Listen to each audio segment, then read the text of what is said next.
First off, Gary, Keith, thank you. You do such a great job for us every year, making the macroeconomic picture something that those of us who didn't train in economics can understand and really have an ability to bring it home and synthesize the things that are most important to us.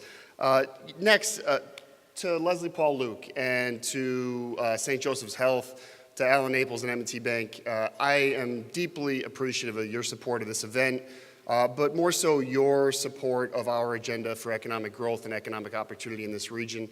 You are two of the most important partners that we have had over the last decade or more, and we are really grateful for the leadership that you both provide in this community. To all of you, our members, you're the ones that are out there making it happen, and we are incredibly proud to be able to work with you, to support you, and it is your investments in your hard work, in your businesses that are fueling our economy and changing, right, the inflection point that Gary talked about, changing the economic circumstance on the ground.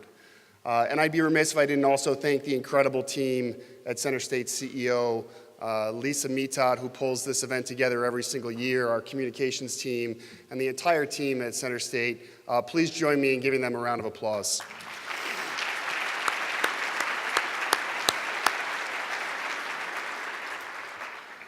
So what you just heard from Gary represents a pretty upbeat assessment of our national and regional economy. Regional GDP growth accelerated last year more than threefold in 2018 to 1.5%, our best performance since 2012. Unemployment is at a record low 3.8%, and there are 2,800 more people in the workforce getting a paycheck. Now, the statistical picture that he painted is one that largely mirrors the stories and the results of our own economic forecast. 74% of respondents described their business in 2018 as being strong or very strong, compared to just 26% saying it was fair or weak. Not surprisingly, these favorable economic conditions translated into a very strong year for our business development team. All told, the projects that they engaged in throughout 2018 resulted in commitments to create more than 900 new jobs and $212 million in private investment throughout central New York. These projects represent growth and expansions from some of our region's premier businesses, as well as successful efforts to attract new businesses from, in some cases, other parts of the world to our region. Belden, PPC, is undertaking an expansion of its current manufacturing operations in central New York, growing to more than 500,000 square feet of production, R&D, distribution, and office space, pledging to create more than 176 new jobs on top of their existing workforce of nearly 400. Importantly, their growth is being driven by the reshoring of manufacturing jobs and operations that are currently overseas, a trend that we have seen accelerating in recent years.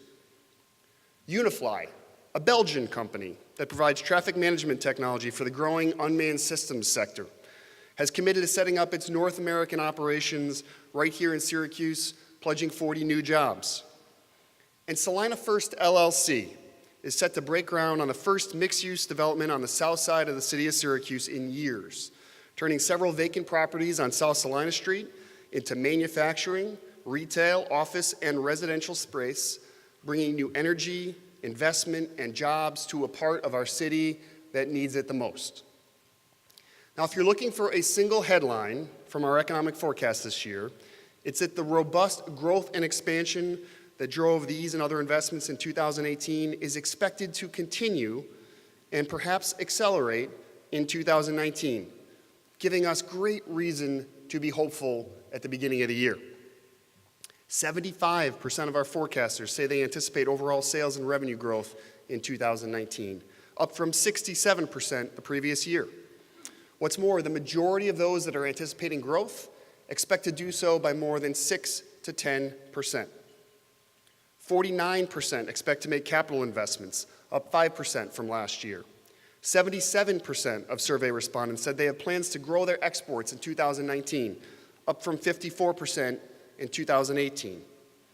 And in a final indicator of just how optimistic our forecasters are heading into 2019, the number of respondents who are worried about stagnant markets and slow growth dropped by half from last year to 9%, a record low.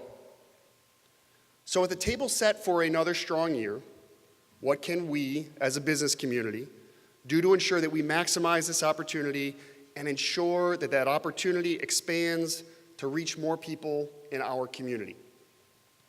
You heard the answer already from Gary. It's been a slow tease. Perhaps the most fundamental input to our economic competitiveness: people and labor. Gary alluded to perhaps the biggest challenge and opportunity in the year ahead is with talent. 45% of our forecasters expect that they will be hiring in 2019, with just 5% projecting job losses. That's an incredibly positive margin and one we haven't seen in our forecast in decades. But with record low unemployment in this region, we know we have work to do to ensure that those jobs are filled. In fact, our 2019 forecasters pushed the ability to find and retain talent to the very top of their list of business concerns for the year, with 49% saying it has the ability to impact their business this year, up from just 26% last year. Now, the talent issues facing our community are not confined to any one industry sector, nor are they confined to any one skill level. There's an increasing demand for high-skilled jobs, for low-skilled jobs, and for everything in between. And as you heard from Gary, our labor market has not been growing at the same pace as our economy.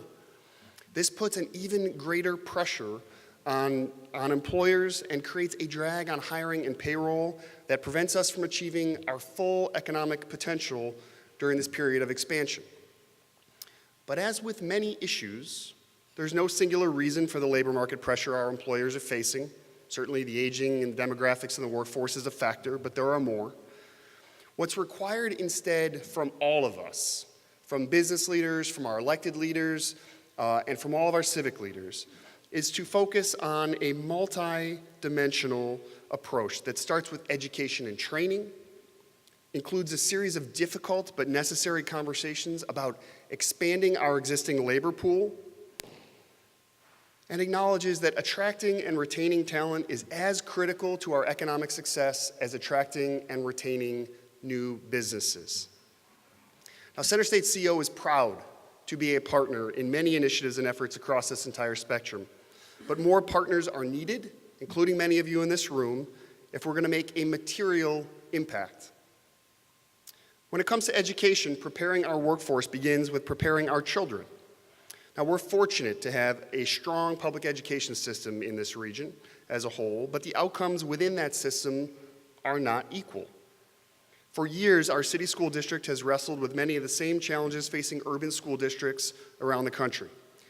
And while it would be easy to dismiss these challenges as intractable, doing so would consign a large and important part of our population and our future workforce, and the largest concentration of minority residents, to another generation of unequal economic outcomes because of unequal preparation.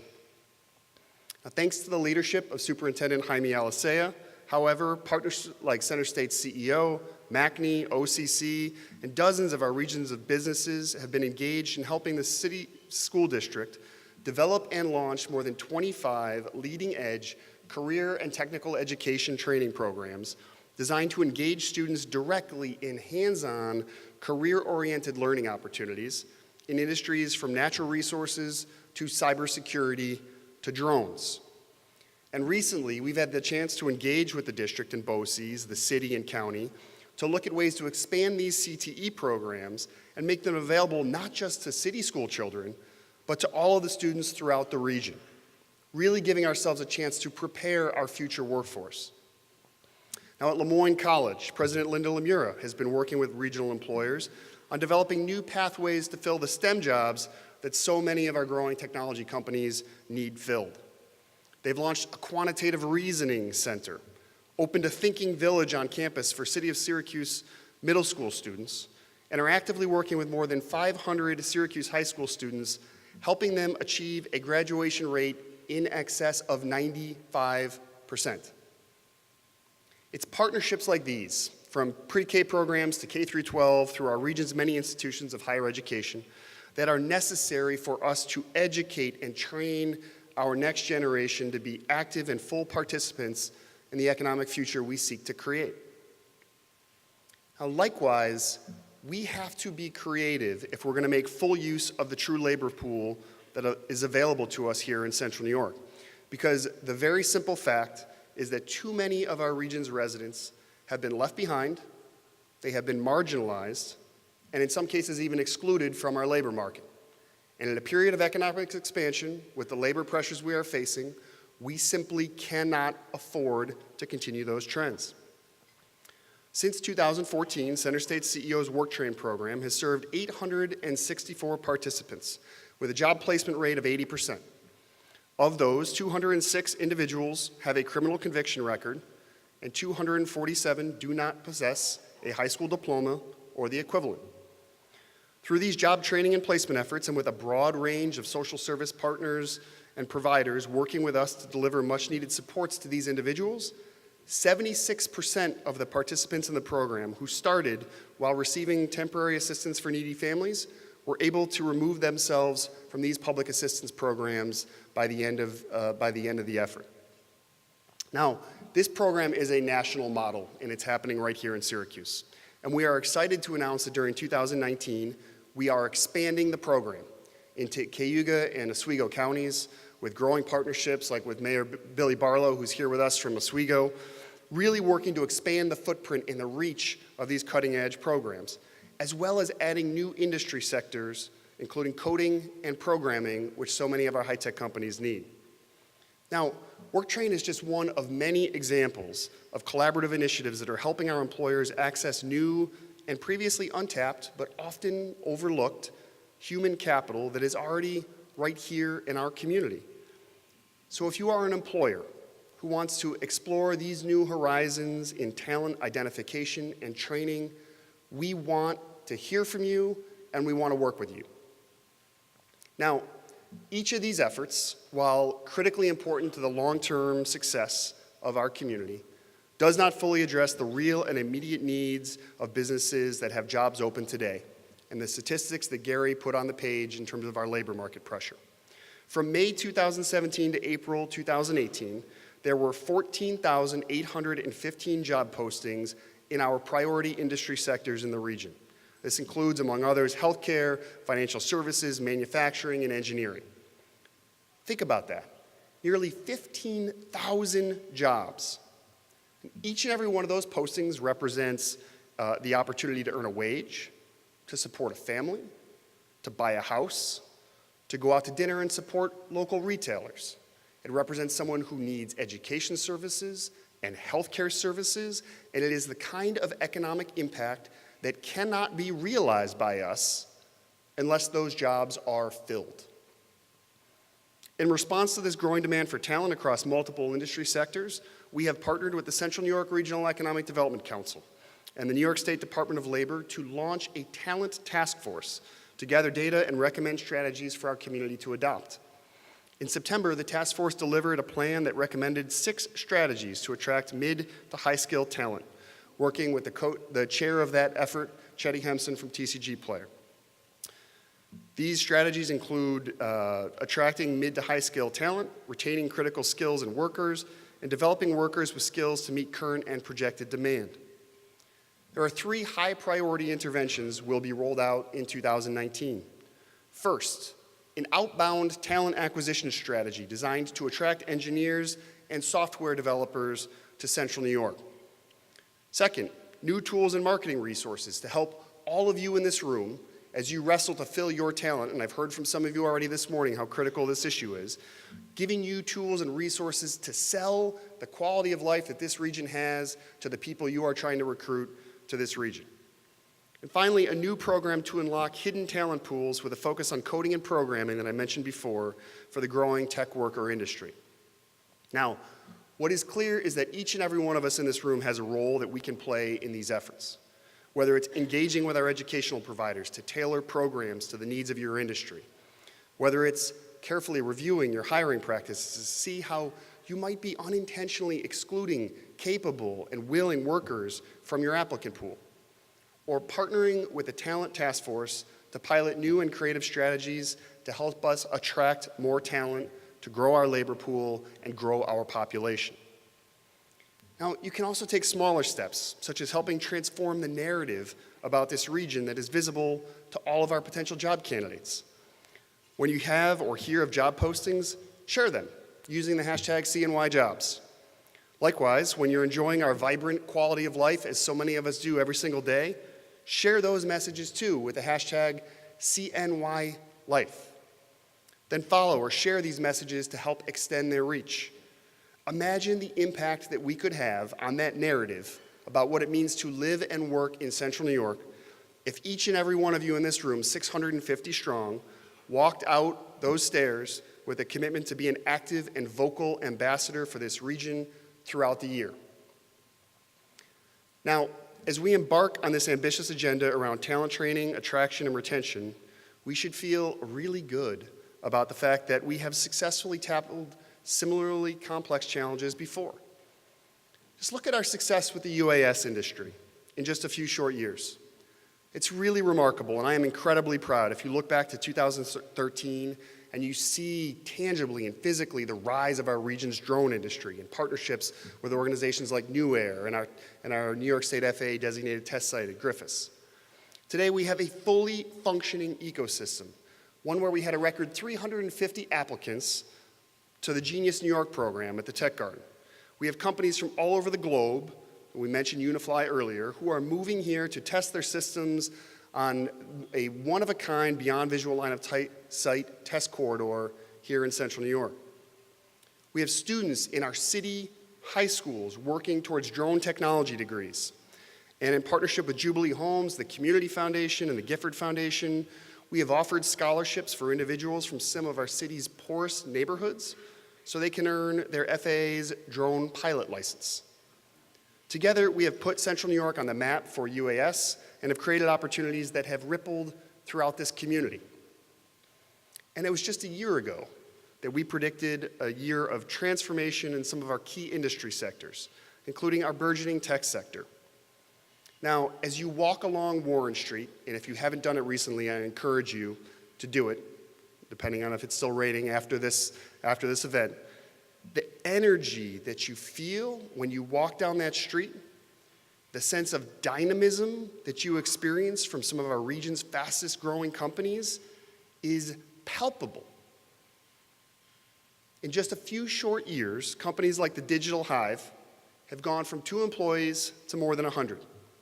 Named the 52nd fastest growing private company in the US and the 5th fastest growing advertising and marketing company by Inc. magazine. Just up the road, TCG Player is beginning to move into its new headquarters, taking over and renovating space in the galleries, creating a workspace replete with ships, dragons, my favorite, the Millennium Falcon, all in an effort to attract and retain the talent that they need as they expand to more than 300 employees and literally redefine what it means to be a growth company in Central New York.